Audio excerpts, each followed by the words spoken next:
right. Welcome, Satnarayan Maharaj. So let's talk about it. Alright, let's talk. It's an honor to have you here, man. So, I know you're always in the media. You always have a lot of controversial views, but I'd like to put that aside, try something a bit different for today, and talk to you as somebody that is an elder in our society. Because now you're now, what, about 88 years old? 88 years. Yeah, so you're born in 1931. So I don't think a lot of people, well, I'm sure people realize it, but you don't pay much attention to it, but you would have been here for basically most of our recent history and been able to bear witness to that. So, besides the obvious, like independence and stuff, what would you say are the biggest changes that you witnessed in your lifetime? The biggest? Like the biggest social changes that you witnessed? Well, life is never static. Yes. It is ever changing. And from where I started, my biography will show that I came from a little village called Caroni. Mm. It's on the bank of the Caroni River. And on the eastern end of the village was a cemetery. And my parents and other parents, they moved nearer the cemetery and they started squatting, just like you have at Bangladesh. Mm. Bangladesh. This would have been around what year? I'm talking about the 30s, during the war years. Mm-hmm. I was born in 31. So I grew up in that environment when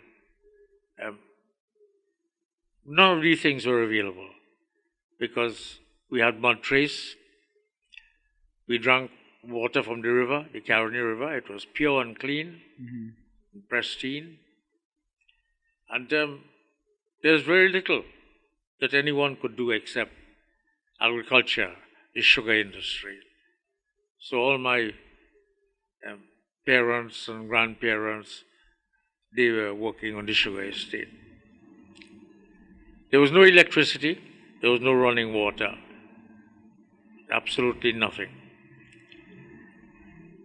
And I have traveled from that 1931 and to today.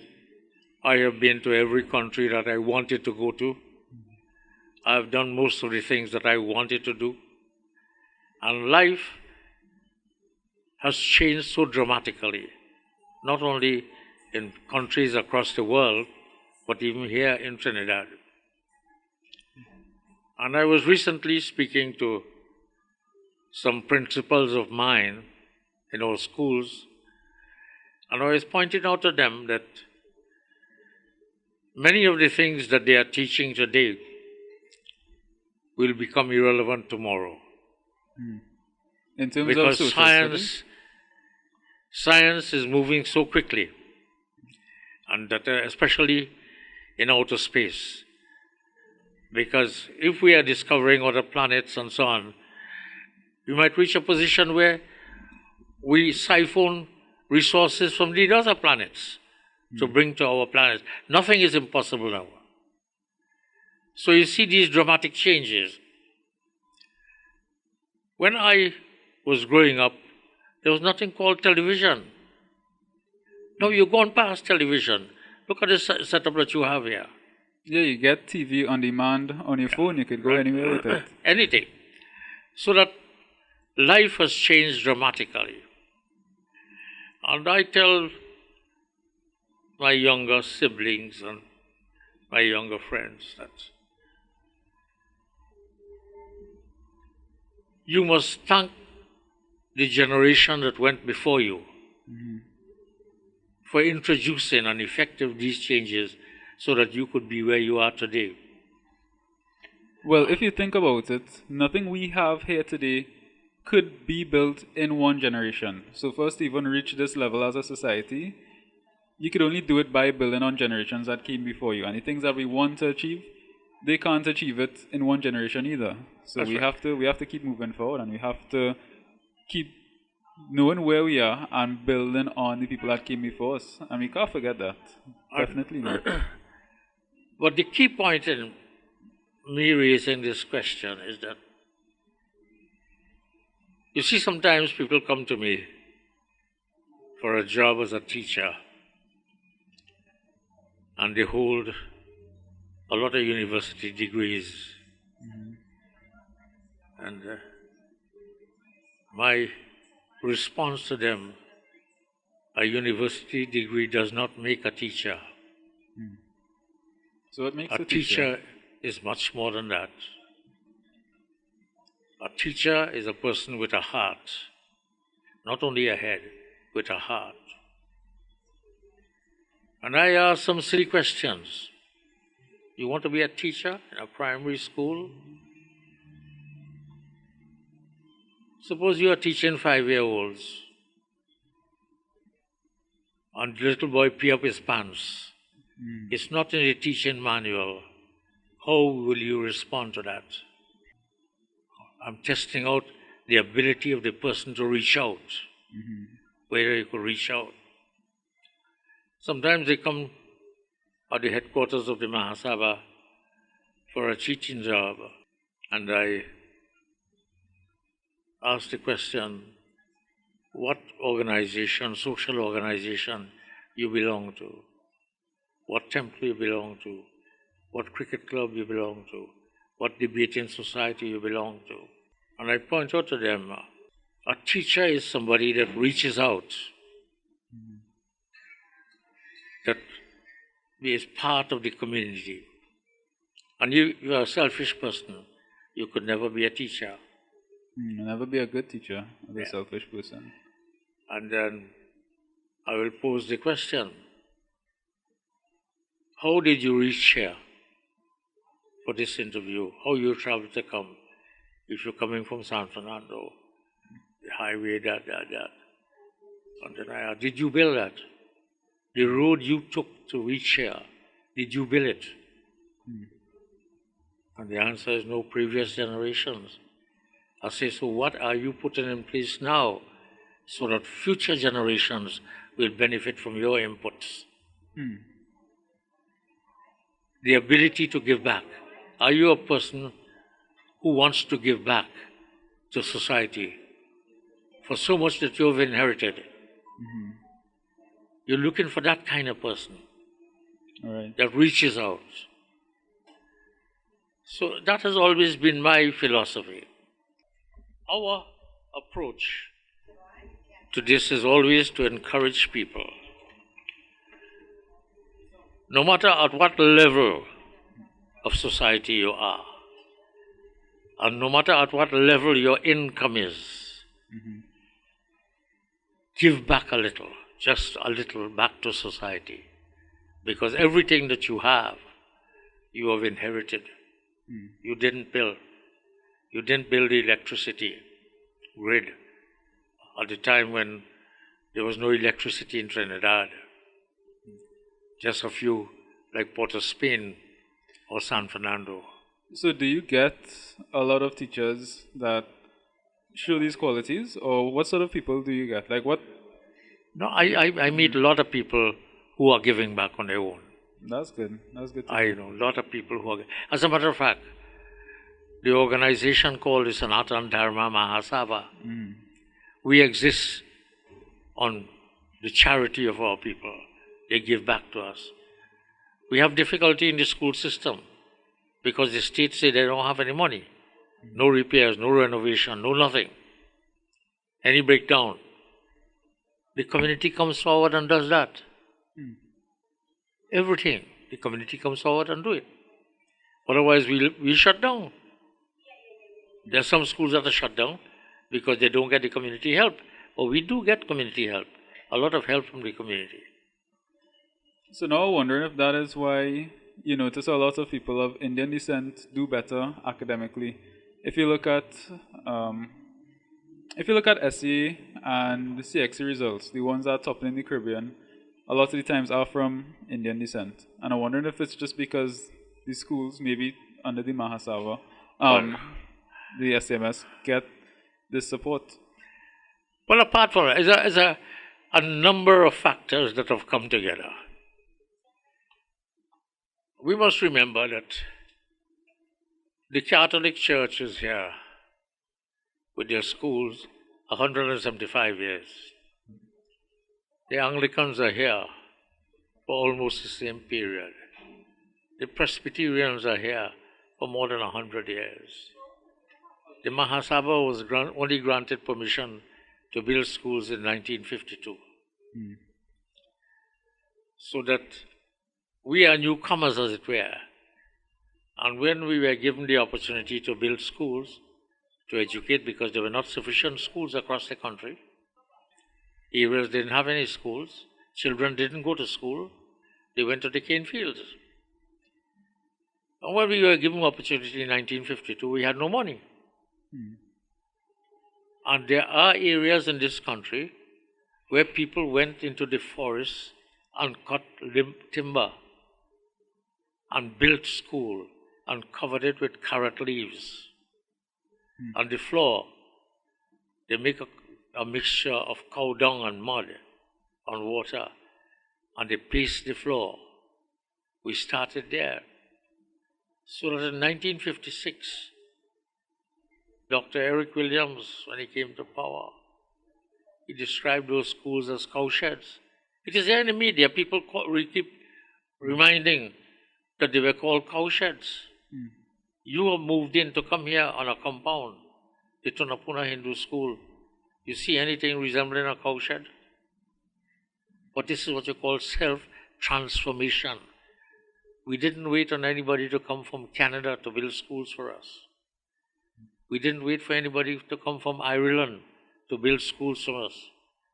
We didn't wait for anybody to come from England, as the Anglicans were fortunate to build schools from them. Because India was a pauper country. We had to do it ourselves. So the transformation you see is self-transformation.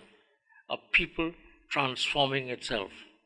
So in what other ways did you see our people? Well, I guess you'd have a better perspective from your Indian history. But in what other ways did you see Indian people transform themselves during your lifetime? They have transformed. There's a total, absolute transformation. But good ways or bad ways, or both? In 1950, there was a statistical review when we were still under colonial government, which placed East Indians at about 65% illiterate. No, you can't say that. We have transformed ourselves. There were little schools with cowsheds. They were really cowsheds.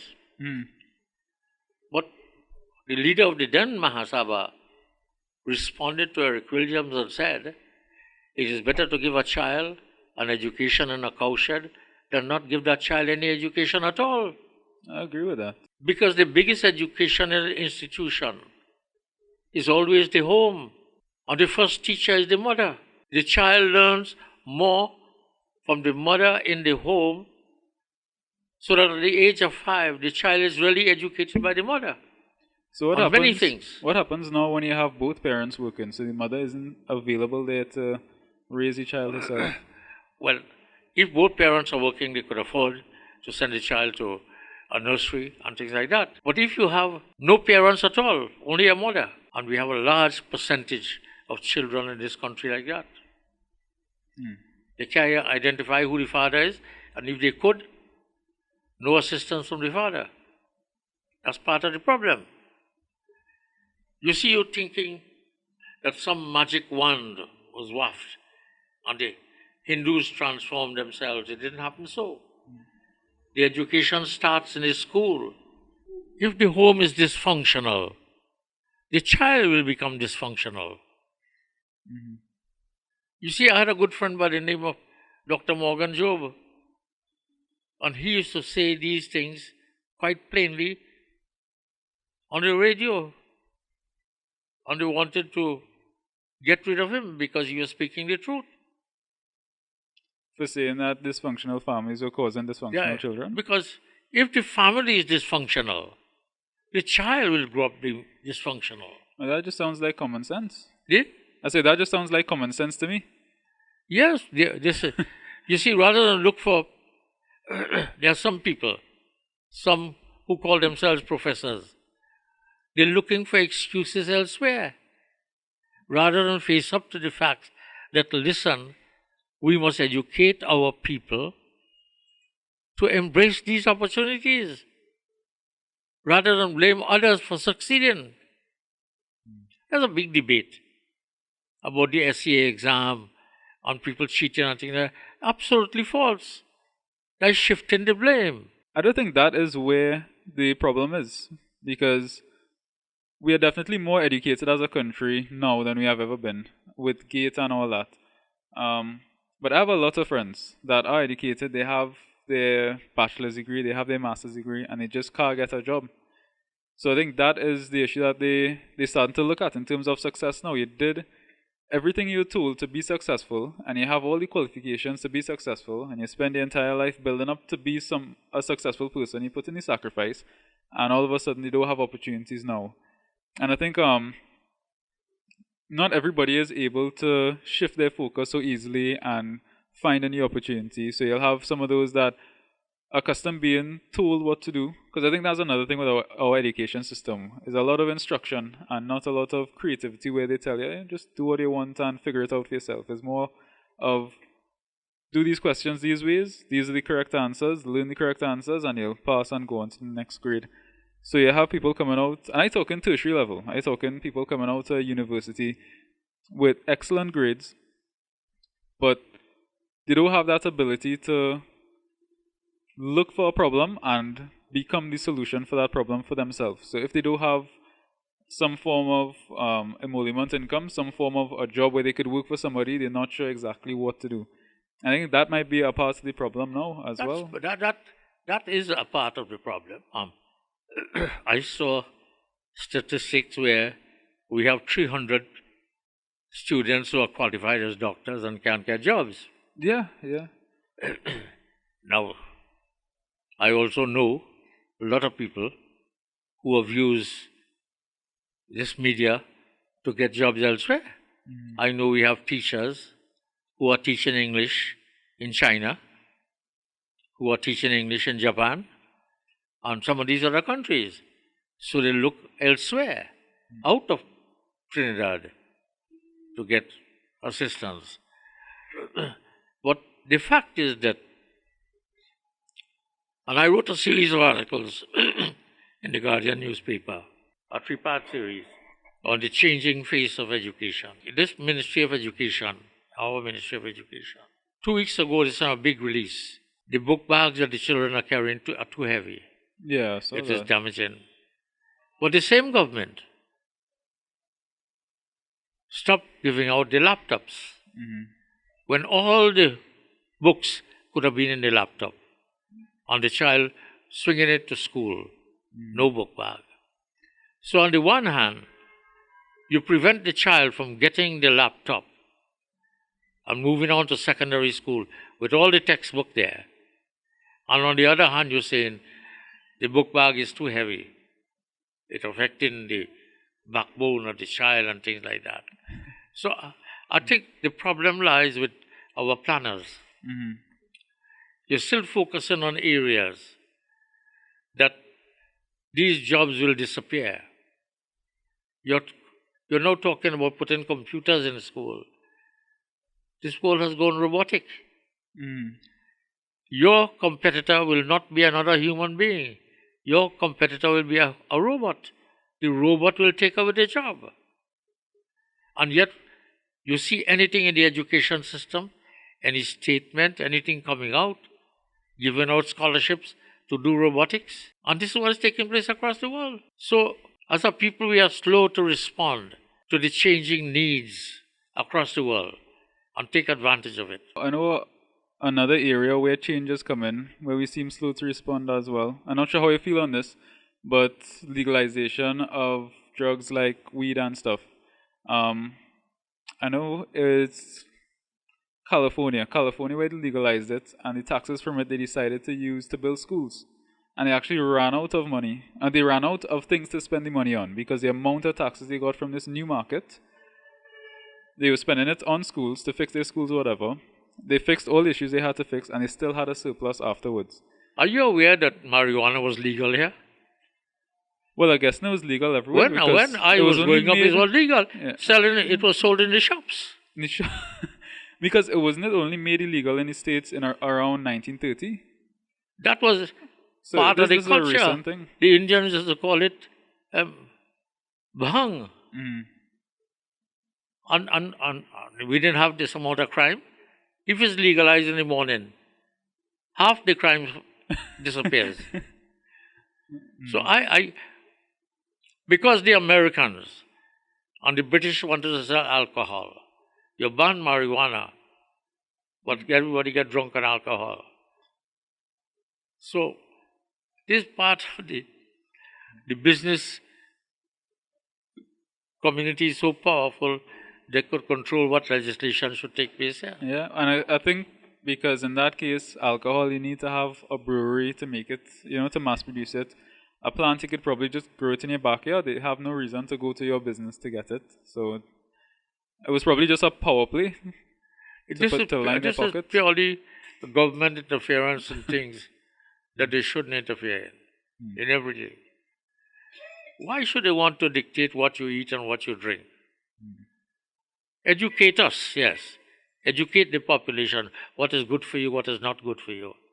And honest education. So the flip side of the coin will be the people that say there are no ill effects of using it. But I would say you obviously have good and bad at everything. You need moderation for everything. So because each side is fighting too strongly against the other, they seem to be ignoring all the counterpoints to their argument. And I think we need to come together and just have a civil discourse where we could say these are the good things, these are the bad things. This is what you need to do to keep yourself safe.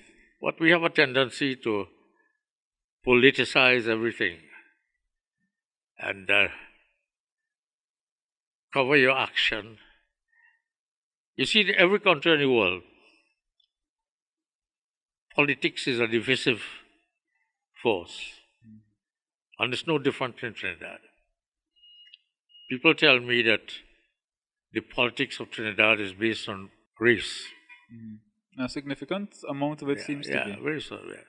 I say absolutely correct. Race is a factor, important factor.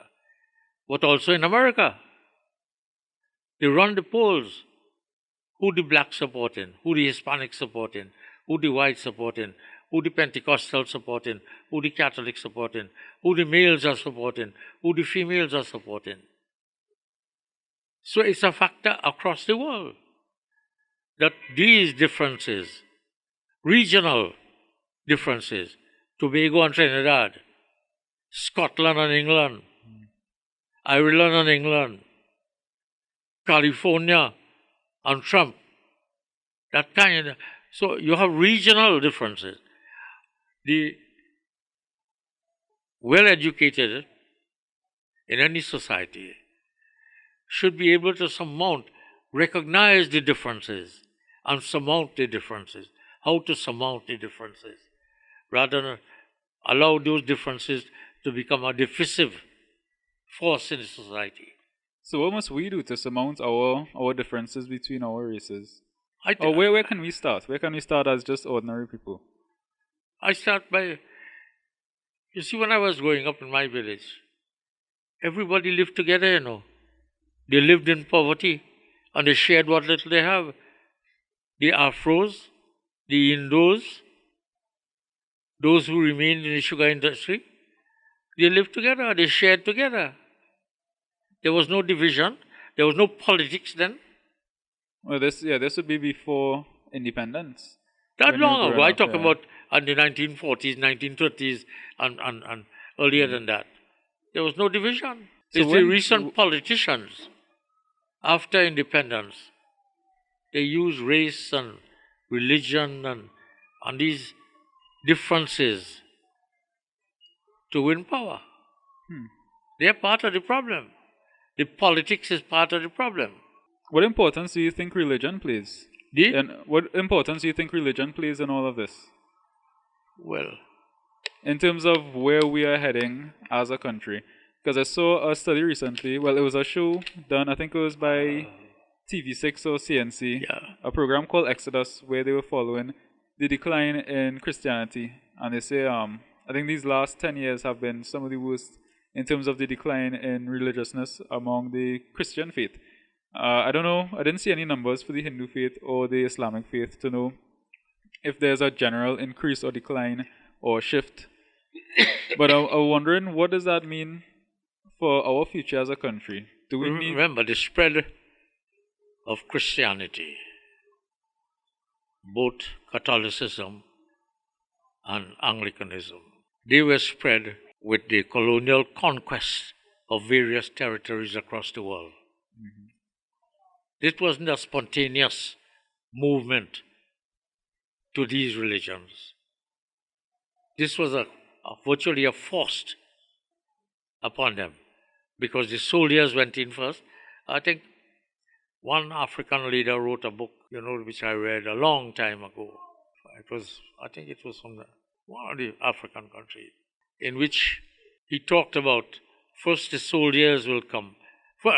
First the priest will come and ask you to kneel down, close your eyes and pray. And behind him will come the soldier with the bayonet. So if you don't do it willingly, you'll do it anyway. They can't live down that these religions were spread through conquest. Through conquest. Now the reality is stepping in. When they went into India to spread Christianity, remember they spent 200 years in India spreading Christianity. Today Christianity is almost obliterated. 200 years ago you didn't have a Hindu outside of India. Today in the United States you have about 4 or 5 million. In the United Kingdom you didn't have Muslims. The Muslims are also spreading out. So that it is not that people are moving away from religion, they are choosing what religion they wish to go to. We don't I have not experienced a fall in Hinduism in Trinidad. As a matter of fact, I experienced a coming back. Because now that Hinduism is available on television, on radio, and in the English language, rather than strictly in Hindi and Sanskrit, you find people beginning to understand it now. I know something similar was done with the church, because I'm not sure how long ago it was, but remember the Mass used to be said in Latin. So a lot of the congregation felt like they weren't included and didn't understand anything that was going on. Yeah. So they started doing it in English so the people could actually understand. That's right, the language of the state. Here, when I was growing up, from the pulpit, the Catholic pulpit was only Latin. But then, wisely, they gave instructions from the Vatican, the language of the state. Use the language of the state. The same thing is happening to us. When our ancestors came here, the only language they knew was Hindi and Sanskrit, or maybe their local dialects. And the books were written in Hindi. Now it's in English all over. Look, all these books are written in English. Or they have the verses in Sanskrit and the translation in English, or transliteration, English transliteration. So a lot of people understanding it. The Hare Krishna movement in America, you have millions of whites who are Hare Krishnas. Because they have the books both in Sanskrit and in English. So that if the traditional, what I call colonial churches, are experiencing a fallout, it is because people are choosing. So it's more like a shift back to a natural balance. Whereas before they were forcing this balance on everybody else before, forcing people to be of this faith, and now you're having a natural shift to where people want to fall. There's freedom of ideas, freedom of thought. You have it on the internet. You could go under Hinduism and find out anything, any part of the world, in any language you are. So you ever thought about getting Radio Jaagriti onto like Facebook and YouTube, the programs and stuff? Yeah, all over the world. Not only the Indian diaspora, it's all over. No, but I mean your program. Yeah. You have it up on YouTube as well? Yeah. Okay, I'll take a look we for have it. more listeners on viewers in America and Canada than we have in Trinidad. Because there are more Hindus and Indians out there. Yeah, half my listeners are actually not from Trinidad. But then again, I now started, so I only have like 50 listeners, so Yeah. that's nothing amazing as yet. Yeah, no. The audience is worldwide now. Yeah, you have to cater for an international audience. And that's something that that's something that are starting to finally see us, that's starting to see us finally do. Where we realize that, listen, we have access to the internet. We not just accessing everywhere else, but everywhere else could access us.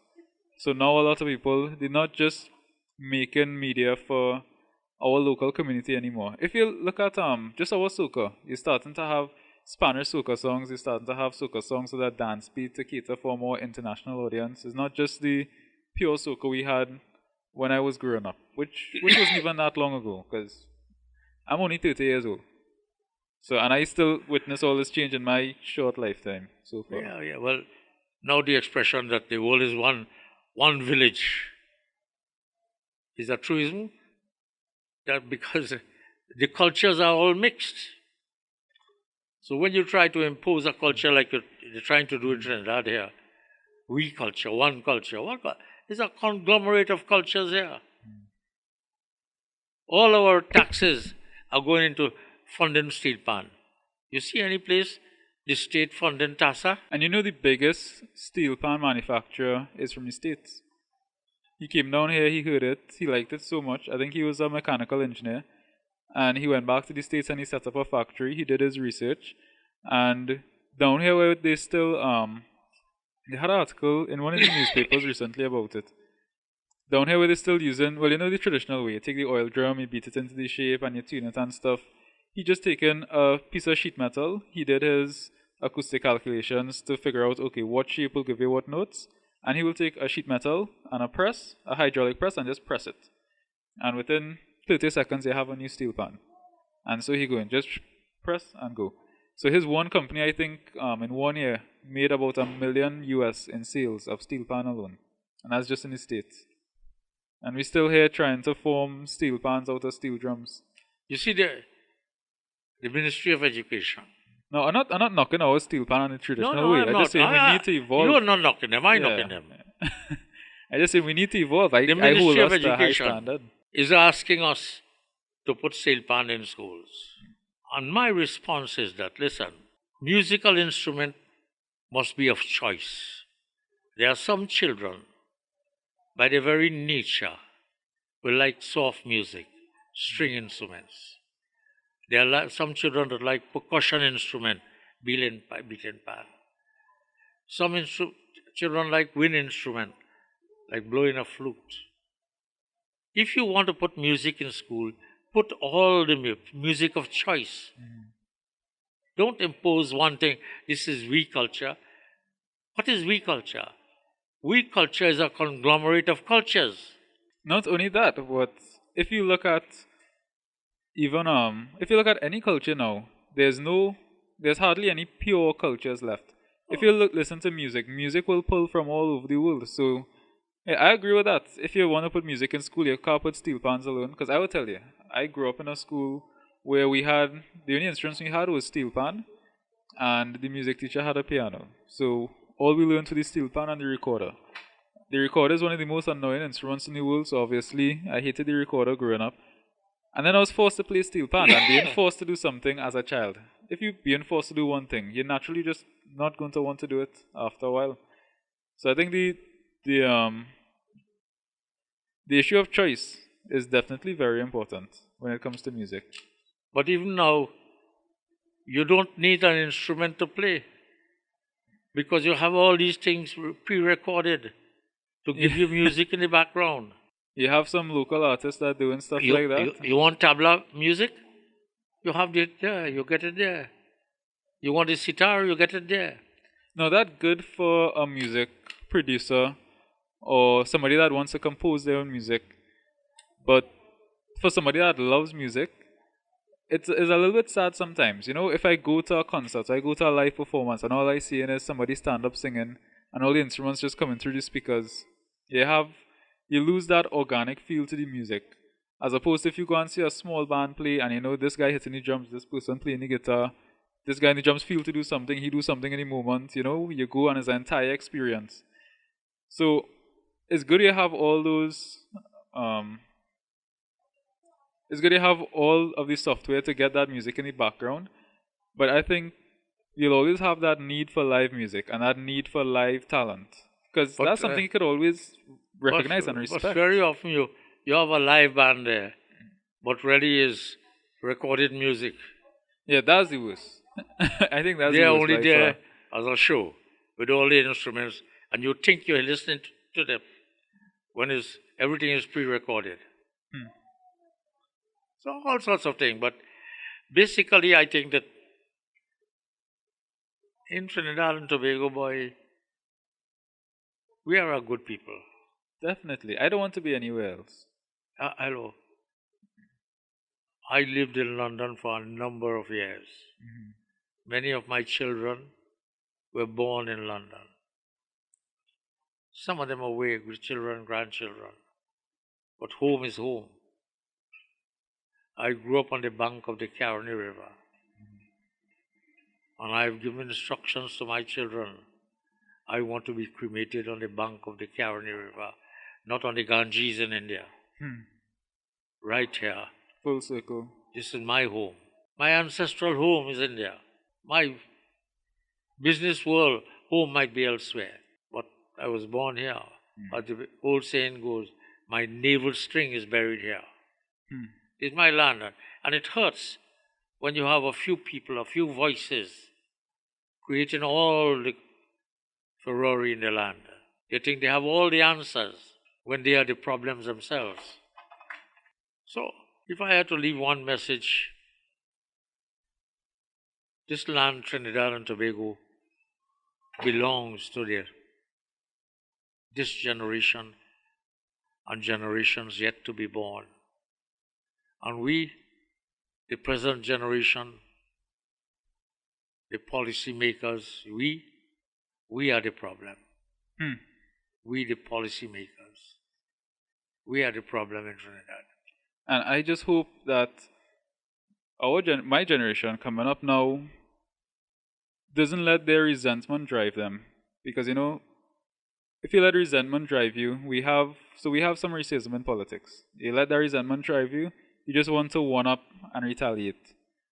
But if you truly just let your desire for this place to be better drive you, then you're automatically just going to look for ways to include everybody. Not trying to say, well, you know, you got something last time, so I'm not giving you anything this time. You should try to say, let's all try to get everything. I agree. I think the coming generation, they are more educated and they are wiser to the divisiveness that could create a disaster in the country. And I think that your generation will do better than mine. And you said something earlier about when you were growing up, you didn't have any divisiveness because you didn't have a lot. You didn't have anything. Yeah, and I think now with there seems to be a rise in inequality, and now you're starting to see people like generation after generation have less and less. So when I came out of university, that was in 9 years ago, 2010. I had to fight to get a job. Like I had a horrible time trying to get a job. And then I wondering if I had such a hard time getting a job. This is right after the financial collapse in 2008 in the States, and that started affecting us over the next 4 or 5 years. You know, we were always waiting for the jobs to come back. You know, and I look at the classes that graduated below me, and I have no idea how they're going to fend for themselves. Because now you have people coming up highly educated, and the jobs are getting less and less because we're getting so efficient, less people could do the same amount of work. Then you have people retiring later now, so the jobs just not opening back up. So I'm wondering if that might be a reason why people starting to get a bit less divisive now, because they're saying that, listen, we're all struggling in this together, and we can't get out of this alone. You see, the well-informed parent does not send their children to university to have a degree in one area. I'll give you a typical example. Now you have lawyers, because you have an abundance of lawyers, they're without jobs. So the lawyers are doing multiple degrees. Law and accountancy, they go hand in hand. Even in medicine, some of the doctors, they're also taking a secondary degree, either in law or in accountancy or something like that. But they have multiple degrees. A person with that multiple degree is more likely to get a job than a person with a single degree in a single area. So you have to branch out, lead out. I think what people need to focus more on as well is having multiple skills, because I work with guys that have no degrees and they will never be out of a job because they could do welding, they could do masonry, they could do carpentry, plumbing, they could build a house start to finish. So But why you young people? You know what is going to be the biggest growth industry in the world? The production of food. Because the population is going to double in less than 100 years. You need food to feed the population. This is what, this present administration, my biggest problem with them is they lose focus. You know which is the ministry that got the least in the budget? Less than $1 billion? Agriculture? Agriculture. Yeah. About 800 million. Yeah, I think that's ridiculous. I had to ask the minister, I said, what could you do with 800 million? You should be encouraging people to grow more food. Yeah, so the same way you encouraging people to get a degree, to become a doctor, and you have 300 unemployed doctors, and now you have doctors have to have multiple degrees, and the bar to get in to be a doctor will just keep on going up and up to a point where if you have 2 degrees, everybody else has 2 degrees, and you wouldn't get in. But we still not even feeding ourselves. I am looking on these foreign television stations. Agriculture has become a real science now. Yeah, with hydroponics and aquaponics. Oh, look. And I say that total transformation. You hardly need water. You hardly need people. Yeah. You almost everything automatic. And yet we have land space here. We have land space. All the cocoa industry has gone to the dogs. We have land space. We have the weather. Everything. But, the focus. Where is the focus? You put in the focus elsewhere when you should be focused on feeding the people rather than importing all this stuff from overseas. All the US dollars go in any fruit stall. Only foreign fruits. You go in the supermarkets, you will see the amount of foreign stuff that is coming now that we could grow here. But there's no focus on agriculture. And agriculture could be, you need a lot of labor, manpower in agriculture. It could absorb a lot of the unemployed. Yeah, and you could make it efficient enough where it will be profitable. Because that's something I never understood. So labor is cheap in Trinidad comparatively. But up to now, we haven't found a way to make agriculture profitable for us. When you could have profitable agriculture in countries that are far more expensive, that have far higher taxes and wages to pay, but we can't make agriculture profitable, is something that never added up to me. Like something I will say two issues that I will want to see any politician handle head on before I consider them a serious politician are agriculture and corruption. If they don't touch on those 2 topics, then they're not serious. They could say whatever else they want otherwise. But those 2, I think, are the 2 main topics right now affecting us. But you see, in agriculture, you don't have much corruption. Yeah. Well, you have to get both ends of the spectrum. So, yeah. I think the next generation of leaders will be more focused. Yeah, you saw this guy, Nikolai Edwards. Who? Nikolai Edwards. He started a political party about a month ago, the Progressive Party. A guy from San Fernando, about 27 years old, I think he is. But I could probably send you some videos. I had him on the podcast a couple weeks ago, and he had some good ideas. I'm still waiting to see how he builds on these ideas in the coming year. You see, to start a political party, you get crushed by two giants. If you start your own thing and you draw people to your ideas, if somebody had the land space and invite people and, like a cooperative kind of thing, everybody with a little 5 acre or 3 acre, you make your money on that. And then you have, people who are doing your sales for you. Because at one time, we used to export to other countries. We used to export sugar to other countries when I was growing up. I like to eat avocado. And all the avocado coming from Dominica, Santo Domingo. The avocados grow here like weeds. If you see an avocado tree every year without touching it, Yeah. you would get, I don't know, a couple There was hundred a time avocados from it. when you could go to the St. Joseph farm and buy any fruit that you want. They had all these things available. Now they want to convert that into housing. There's the St. Joseph farm. They want to convert that into housing. When you should be encouraging people to plant a tree. That is the ambition of the Ministry of Agriculture, should be at least 100,000 trees every year. Yeah. They should be making endless budding and layering and so on, so that people could get cheap avocados, mangoes, whatever it is. If every household plant one fruit tree, look how the multiple effect that will have. But rather than encourage that, in previous years, when I was growing up, every school, there was a agricultural competition. Every school had a garden. Those with land space. Those without land space, they do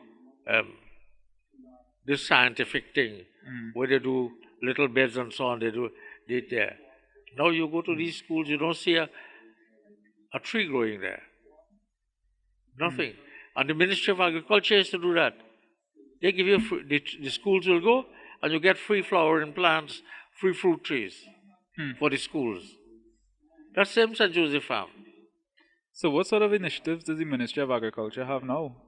Do they have No. anything? No, that's probably only to pay staff. Because they can't do nothing else. What you could do with that? And I think we're not even taking advantage of new technology, because something I see is we have the internet available.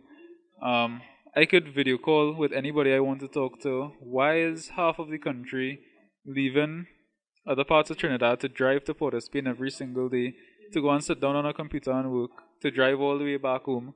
You know how much gas, how much time, how much effort they're wasting when they could just stay at home and do everything online. That's something else I could never understand. All that amount of traffic. Yeah. I'm living on the Eastern Main Road. There's no endless traffic. Yeah, but what we're doing is we're building bigger highways so people could get more cars, so people could, so more people could drive into Port of Spain, and Port of Spain is just one size. So I don't know, they might add on. How much has Port of Spain grown over the past few years? Not much. The problem is with the politician on the East-West corridor, the votes on the East-West corridor. It's for the first time we see our ministry has moved out of Port of Spain. The Ministry of Agriculture is on the highway near Chaguanas. That's the ideal place. The licensing office moved from Port of Spain to Caroni. Yeah. And people so happy with that. There's place to park, there's everything available. Open space. And so they should decentralize, but they want to keep everything in Port of Spain. I could say, that's why I could say I have not seen a serious politician in my lifetime. Because since I was born, since I was 6 or 7 years old, listening to politics on the TV, every year they'll talk about diversifying the portfolio, getting away from oil and gas, Hello, man. You must say you never see a politician, man. You and I, we are politicians. We are not elected politicians, but we are politicians in our own right. We could analyze situation. We are all politicians. But the elected politician who sits in parliament and control our lives, these are the people. Yeah, I think you need somebody less focused on race and winning the next election, and Winning the next election.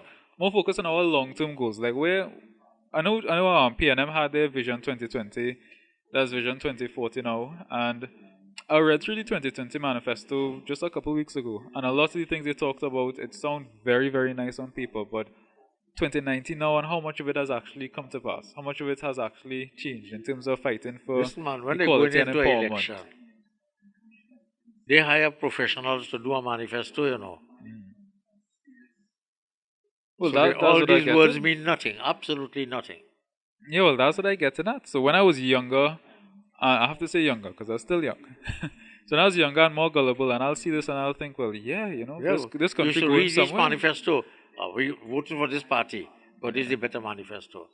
You didn't know that it's professionals who write them. Yeah, and to sound good. Yeah, now 20 years it's later, all meaningless. Yeah, it meant nothing. Yeah. So I think that's something sad. I wish I would see people focusing more, well, less on themselves and less on their families, because you know we have rampant nepotism in our political system. Just looking out for friends and families, and more focus, like more real focus on our future, not just saying this is what we're going to do. Because I still can't believe how our agriculture sector has declined so much. Like, why did we ever let it reach to a point like this? This is part of the problem, and we can't make the excuse and say we are a third world country. I think we are first world. I mean, Trinidad is almost a little United States of America. Yeah, we have everything. We have everything, and we have the talent here. Yeah, that's what I'm trying to get people to see. Some of the most talented people you could find anywhere is in Trinidad. Yeah. And yet, you know, we are stuck here because of the old politics. You know, the person with the talent doesn't get the job. The person with the political connection gets the job. That is something I have experienced my entire life so far. So I think that is something the younger generation starting to pick up on. And that's why I think that's why elections getting closer and closer, as in it always seems to be a 50-50 split, because you have a lot more undecided than there were before, because everybody realizing that regardless of who in power, we still suffering. I think the generation that has now gotten the franchise is not stuck in the old tradition of race and religion. I think they are more, they have their own views of what the politics should be like. They're not easily weighed by race and religion and culture and things like that. I think they look at you, and now, just like you're looking at a world, the world right in your drawing room. You're seeing what has taken place across the world. And you're asking yourself, why should we be caught up in this old tradition of divide and rule? Put one group against another group so that you remain the boss in the middle. Yeah. This shouldn't take place. Everybody should hold their position by virtue of their merit rather than by patronage. So, some of the most uneducated people are holding some of the highest positions in the land. You know something, just to switch to a completely different topic now. So you're 88 years old now. We got our indentured laborers in Trinidad. This was 1845, was it? So that means your grandparents or great-grandparents. My grandfather came from India. So your grandfather was indentured I went laborer? back to the village. I found the village, the extended family and so on. Oh really? Which village is this? This is in a place called Basti in Uttar Pradesh, UP. I don't know where that is. The center, that's the biggest state in the whole of India. Mm. Most of us came from there. Most of Okay. our parents came from there. Mm. You see, the port was in Calcutta, Mm. which was up north. And they recruited from the states around there, Bihar and Uttar Pradesh. UP has a population, that state has a population over 100 million. Mm. And Bihar, from where Kamla Prasad Bisesa came, which is the adjoining state, Yeah. they have about 75, 80 million people. Mm. So they came from there. So the ship on the east coast of India, when they pick up the passengers in Calcutta, will make stops along the east coast. Mm. So when they came down south, some of the dark-skinned Indians, they came from the southern states, Mm. from Madras. So they had a different language and a slightly different cultural behavior from the ones from the north.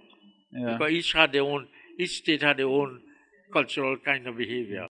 So when your ancestors came, this would be your great grandparents that came from India.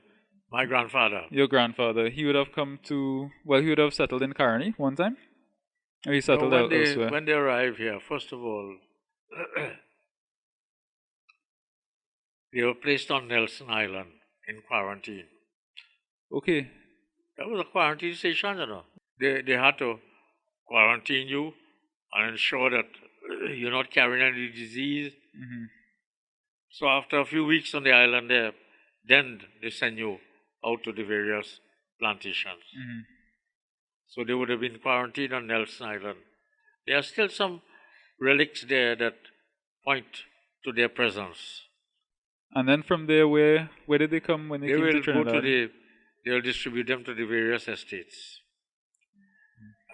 Like Orange Grove by you there. All right, that would be Orange Grove Estate. Mm-hmm. And so that they would have gotten contingents of these indentured laborers. You know, Professor Kujo wrote a book on that Orange Grove Estate recently. I think. The Slave Master of I have a Trinidad. copy, yeah. Autograph copy. Of course, you'll have autograph copy. Yeah, so at the various, and then they constructed barrack-like housing facilities. So each family had a one room with a little space at the front as a kitchen, open kitchen. And I remember well this barrack. They had communal toilets. So they have banquet toilets. So everybody rushed down there in the morning. And that was what the life was. During my lifetime, I saw that. Yeah, so that's what I said. I mean, imagine I'm talking to you, and you could have talked to your grandfather, and just within this 2 steps of relationships, you have the entire Indian history in Trinidad. So you'd have had access to the entire history, just you alone. I was fortunate that I lived so long, because when the life expectancy up to 1950 here among East Indians was about 35, 35? That's right. My grandfather, who came from India, he died at 32. One of my uncles died at 33. But what was my the reason? father died at 42. My other uncle died at 48. Life expectancy was in the 30s. Today it's up in the 80s. But what was the reason for such a low life expectancy back then? Because there was no medical facilities. You didn't know the basic diet of an Indian when they came here was roti and what they used to call fry aloo. That is potato, you fry it up. Yeah, well, I know the roti and There's fry starch upon starch. Yeah, that's a recipe for disaster. That is a recipe for murder. They didn't even know that they have diabetes. They didn't even know that they have a heart problem. In my own lifetime, my own father, there was no qualified doctor to diagnose that there's a heart problem.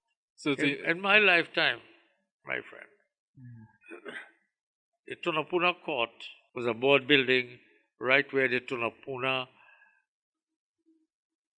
all the facilities that they have there, the Tunapuna Magistrates Court, and you have the local government building. That was the Tunapuna Court, a board building. And the Indian indentures could not speak English.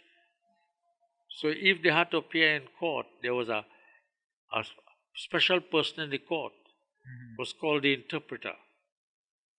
So the Indian will give evidence in Hindi, and he will interpret for the magistrate in English. Most times, he give a different interpretation than what the fellow say. Who is to tell the difference? In my lifetime, I remember the interpreter. It's subsequent to that, after the arrival of the Maha Sabha on our schools and our focus on education, English education, Western type education. Is after that now everybody is literate. I think they're some of the most literate in the country. You'll find among them. Just what you're doing here. They are masters of that. Yeah. They're little fellas. Yeah. They have some kids that are like 12 and 13 years old that could do all this better than me already. Yeah. I read a study sometime that was saying every generation is on average 10 IQ points smarter than the generation before them. So that means the generation below me going to be 10 IQ points smarter than me. Within 2 generations' time, you're basically out. All these fancy gadgets that you put down here, and you could cast it across the whole world. This is the top end. This is not the top end. Others will come with better facilities, less expensive, less cumbersome. It will automatically come because the world is changing rapidly. And I think these years that we're in now, this generation, is probably the most rapidly changing generation that we've ever been in. Because just within the last 20 years, I remember in 1995, we didn't have access to internet. In 2000, we got our first computer. When I was growing up, there was not a radio station. Radio Trinidad. The Americans at Chagaramas had a radio station. And when they were vacating Chagaramas and they come taking them back home, some people bought the radio station. And they set up Radio Trinidad. So that we didn't know that. We didn't know anything. Now we know everything. That would have been around what time? That would be the 70s? I think in the 40s. That is the 40s, yeah. That is the 40s. And how long did Radio Trinidad last? Well, I think they're still operating from there. Under which radio station? Their Tattle building there. Right. But they'd have a new name now. Will be a different radio station. Could be a new name. Yeah, because I haven't heard the name Even so, people didn't have radio. So they have somebody in Port of Spain, they had what you call rediffusion. And they run lines like electricity line, telephone lines from Port of Spain. So all up to Samoa, you could have a rediffusion connection on a box to receive it. That is where Kamaluddin Mohammed, he got his first program on rediffusion, Indian program. And he got elected on the basis that he's a popular one. Check the history now. Yeah. Well, I'm definitely going to try to pull it up after this. Because so things change so much. Like even these ideas just foreign to me. The fact that you'll have a hardline connection for a radio station.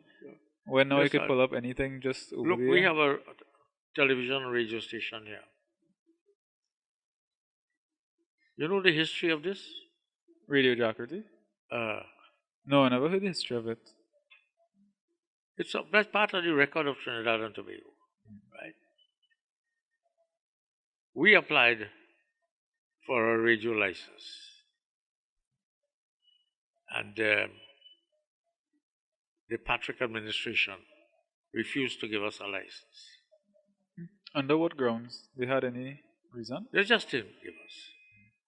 But then when Louis Leasing, who was a strong Patrick Manning man, when they took away his station, because he was, it was somebody else who held the franchise, when they took it away, Patrick Manning gave him a radio license within 3 days. That's part of the record. Look, all the there's newspapers there. That's the clipping. That's the newspaper clipping. So when he did that, I said, but we have an application in for 3 years, and the application has been approved. What about ours? He refused to give us. So we took him to court in San Fernando. Alan Ram Logan was a lawyer. He was a young lawyer then. He made his name on our case. At the San Fernando court, a single judge sitting agreed that we are discriminated against. And when Ram Logan said, well, order the cabinet to give us a license, he said that's an obscene suggestion. A judge can't order the cabinet. We said, no, we disagree. We went to the appeal court. Twice the appeal court heard it. And twice they wrote the cabinet to reconsider their decision. But when we asked, order the cabinet to give it, they felt they didn't have The authority. So we said, we're going to the Privy Council in London. I was there at the hearing. At the Privy Council in London, they found that they discriminated against us, and they issue an order immediately to give the Sanatan Dharma Maha Sabha a radio license forthwith. So you have to take it all the way to the That's history. That's part Privy of the Council. history. That is the case there. After 6 weeks, they didn't give us the license. Ram Logan wrote the then Attorney General, if within 7 days we do not get a license, we'll take you to court for contempt, jail time. Within 3 days, they give the license. So we had to fight for it. What year was this? This is about 10, 12 years. You'll have the date right there. Yeah, The date on the newspaper clippings. This is a record breaking. This is for the history books. And then, after that, they had the highest honor in the land is the Trinity Cross. So it means that a Hindu can't accept that. Our spiritual head, when they offered it to him, he refused. He said, I cannot be a Hindu and wearing the cross around my neck. So we went to court to change the highest award. I think this would have been about 20 years ago. Because I remember when the award was changed. And they had to change it. We went to court. The same Chamada who gone to the Caribbean court, he sat on it in San Fernando. So this is twice that we have gone to court to change the course of events. No, and we go to court again. For what this time? If you read in today's newspaper, you will see where we beat the... Right, where they raided. They raided here. And they didn't give us a warrant. They say they have a warrant, a piece of paper. We say you have to give us a copy. The judge yesterday decided in our favor. You have to give them a copy. You just can't go into the people place and say, I have a warrant. You have to give them a copy. It's the third time that we have brought these landmark cases because we have been discriminated against. So you have to fight it through the courts. If we are here today, it's because we won the case in London. It's good to see that it was fought the right way, and it's good to see that they won it by fighting the right way. But at the same time, it's very worrying that you have to fight at all for these kind of things. Why should? But then again, you always have to fight for an your equal freedoms. opportunity. Yeah. The Catholics have about 3 stations. Everybody has stations. But why you want to deny us that? Everything we have to fight for equality at every stage. You have to fight for equality. And then, even on top of that, the Indian culture is a big part of the local Trinidadian culture, why would you want to hold that back in the first place? If I'm That should be happy, encouraged. if I'm happy in the songs I hear, I'm happy in the music that I hear. What you want to tell me that I must take that music, accept that music? I am happy if I am happy eating curry and roti. Why I must eat something else? That's my choice. As a citizen, as a human being, that's my personal choice. It is not affecting anybody else. It's my choice.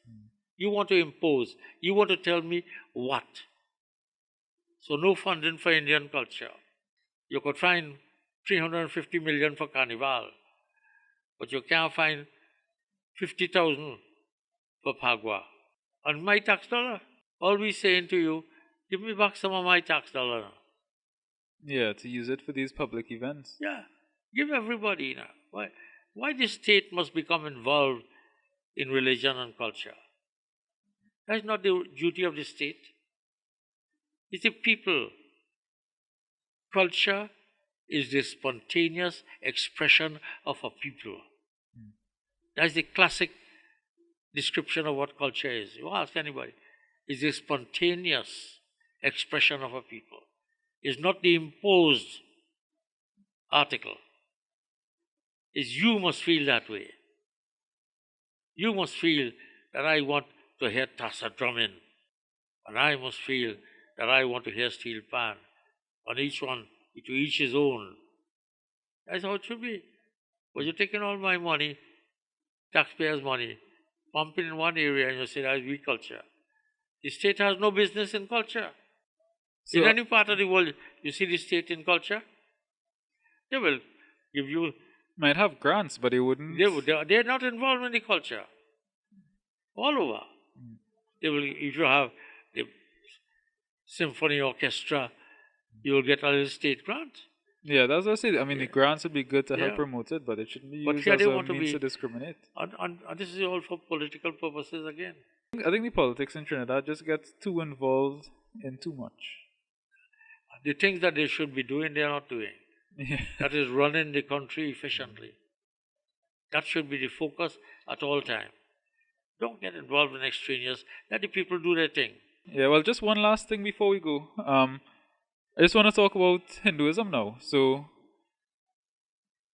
obviously, there will be some difference between Hinduism throughout the generations, just as how everything has been evolving.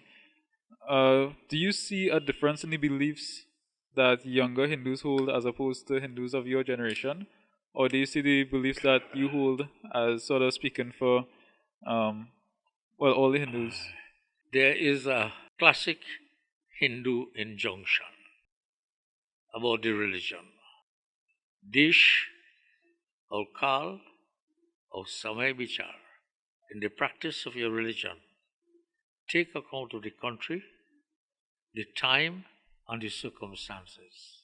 You hear, and we do prayers, and you see we plant some big flags because we do puja. We call a pandit. The school did puja. You see the big flag. How a Hindu in New York could perform his ritual? When he finished do the puja in the house, if in a flat, where will he plant his flag? Take account of the circumstances. So you take a small flag and you plant it in your flower pot. That's symbolic. Take account. The religion is called Sanatan Dharma, the eternal word. But in the practice of that, you have to take account of the time, the circumstances, and wherever you are. One of the best publications on Hinduism comes from Hawaii. Only white swamis in Hawaii. They virtually have a whole island. They're white swamis. They do that.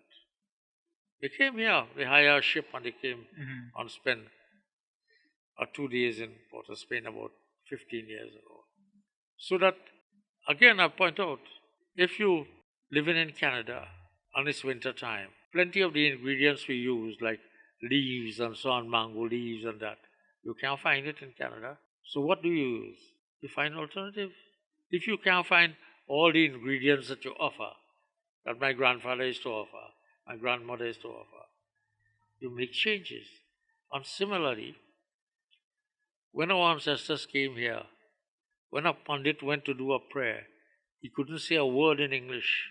It had to be in Hindi and Sanskrit. Today, they read the scriptures. That's one of the big scriptures they read.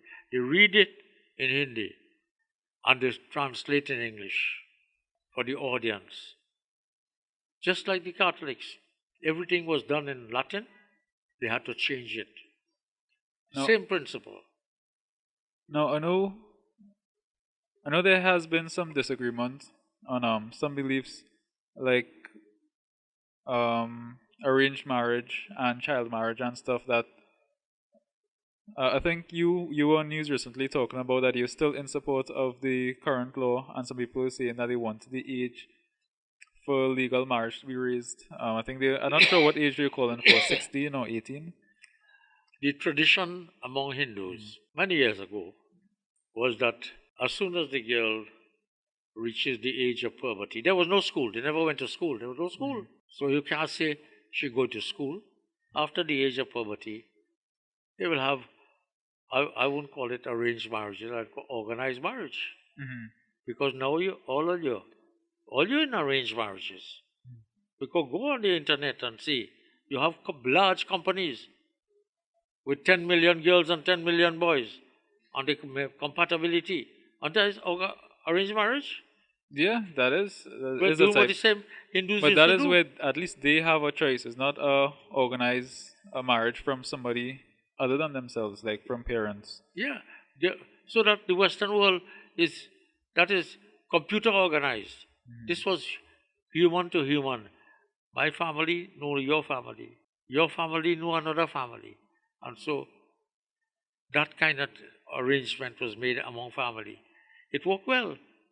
Because if you got married with the consent of your family, an agreement of the families, whenever you're in problem, all of them get together. What about the consent of the girl that was getting married? The consent of the girl that was getting married. Would her consent be considered as well? No, that was not taken into account. This is the family. At the age of 13, 14, the first leader of the opposition in this country was a man called Bali's Maharaj. Ever hear that name? No, first time I hear it. That's right. Eric Williams was the prime minister and he was leader of the opposition. And I got married to his daughter. Oh, okay. She was 14 years and I was 21. The marriage lasted until she died. We have children, great-grandchildren, great-great-grandchildren out of that marriage. So what's wrong with that? Because when you're looking at compatibility, it's not only what the stars say, it's compatibility in culture, in family structure. There's where compatibility comes in. But you see, the critics of that are not pointing on the other side. The little girl that making a child at the age of 14 without him knowing who the father is. And we have thousands of that here. No, that is definitely an issue as well. But at least on the organized marriage that the Hindus had before. But all that is finished now. All that is finished. With instant communication and movement and so on. There's no organized marriage. Yeah, so that's why I was wondering if it's time in any case, that was never organized marriage. The arranged marriage. That was an organized marriage. Now we have organized marriage. Where we know a girl there and we know a boy there. And we put them together. They talk on the cell phone, all kind of thing. They go out once or twice. And if they hit it off, they get married and the family is happy. Now they're getting together. We go meet in a carnival fete. And that's how you go choose a wife. In a carnival fete. I'm sure a lot of them got chosen like that. A lot of them. Yeah. Rather than if your mother know another lady, maybe one of she girlfriends, school friends, she have a daughter, and they talk with each other, boy. Let me daughter and son meet now. Yeah, well, maybe the carnival fete is a type of compatibility. If you the kind of guy that go in a carnival fete, chances are you'd like the kind of girl that go in a carnival fete. How long does it last? Well, I have a friend. He's been married. Uh, because he got married beginning of last year, but he's with his girlfriend since they were teenagers, so over 10 years now, and they show no signs of stopping. I like they're a real nice couple, you know. Well, if And both of them heavy carnival goers. Like, I'm not that big into carnival. I don't see anything wrong with it, but it's just not my thing. But the two of them textbook cases are carnival fever, but they seem to be going strong. But I think the only issue people were really concerned about was and something that I'm wondering is this one of the cases where Hinduism might have to adapt a little bit away it is for the already time and the our location? problem in the Hindu community is that the Hindu girl is not getting married until she gets a job and goes to UE. That's our problem now. That she not getting married until the middle 20s. So when I ask a girl, why you not married? She say, I have to be independent first. So I say, what will happen to the Hindu population? We have to convert. No, well, she could want to be independent and still want The Hindu still girl want to is carry no on as a longer Hindu. getting married in their teens, 20 and over. But is that a bad thing? Because they might have some feminists and women's rights activists that would see that as a good thing. You know, she has more of a chance So, to experience life Sometimes when I interview them, before getting married. when I interview them, I say, listen, you're 28 years old, you're not married. No, Mr. Maharaj. I say, but very soon you will pass the childbearing age. She said, no, Mr. Maharaj, new technology now. But you know, now some people making the decision to not have kids. People getting married and deciding not to have kids either. But others decide that they have, in later year, they have implants. Or adoption. Adoption is always a good No, I option. think most of them now is implants. They go either to Barbados or Miami. They do that so that they get a job, they settle down, and then they decide, well, listen, they want to have a baby at the age of 45. Nature, naturally, you can't have, so you have to go. They do a good business. Yeah. Barbados doing good business. But the thing is, I don't think population right now is a problem. We seem to be ever expanding population wise. Just in the past 15 years alone, I think we went from about 6 billion people in the world to 7 billion people in the world.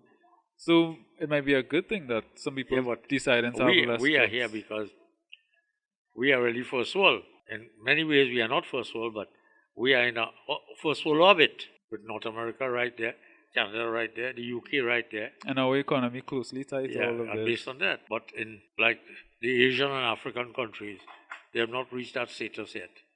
So you find their population are bludgeoning. China tried to cap it. India tried to cap it by legislation. You can't cap that by legislation.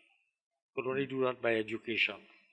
Yeah, that is true. There are studies, I think, from the UN that shows that there's a website I use called Gapminder, where all of the UN statistics they plotted graphically, and you could take all of the statistics and graph it for yourself. So you could take education and graph that against fertility rates, and you could actually see the higher the education is, or sometimes the the higher the household income is, the less amount of children that a family has. Because in poorer countries, they need to have children to help bring income into the household. Anyway, we have chatted long enough. Thank you so much for sitting down. I appreciate spontaneous, it. Yeah. I didn't prepare for questions. I talk spontaneously. No, that's what I like to do. I just like to hear what people really have on their mind, and don't have it scripted. I have no agenda or anything, because too often you get like a 5-minute soundbite, and what the soundbite they get of you is incredibly biased because they kind of ask you a pointed question and you have to give a pointed answer. That's why I just let it flow and you could talk as you like. So thanks a lot, Satnarayan Maharaj, for sitting down with me. Nice chatting with you. At least we share certain views. We share a lot of views because you are an intelligent guy, and I think intelligent people will have a lot of views that they share in common. And it's good to see that you are way more reasonable than you will be portrayed on the media. You know, you're a lot more reasonable. Everybody is once you sit down and really talk to them face to face. And it's good to see that. It's good. These kind of conversations are what we need. You know, this is something you and Professor Kujo used to do so well. Hello. When two of you all sit down and talk. The Hindu population was totally ignored. The mainstream media was focused in Port of Spain. They wouldn't move out of Port of Spain. Now they're dying in Port of Spain because the other media houses have come up all over. I don't need Port of Spain mainstream media. We have our own. Just like this is part of the media. Yeah. This is part of the media. I don't have to put an advertisement in a newspaper to invite all our people to a function. We have all the numbers. You just a message, you pump it, it hit 1,000, 2,000 in the personal phone. Every member of the Mahasabha, every teacher, every pandit. We have the number. You want to send a message? You just punch it in, bam, it reaches in seconds. Cut me off. You're done? Okay, yeah. So it's good to have you on. I'd like to have you on anytime you're ready. Let me just stop recording. Alright everyone, that's it for this show. And goodbye.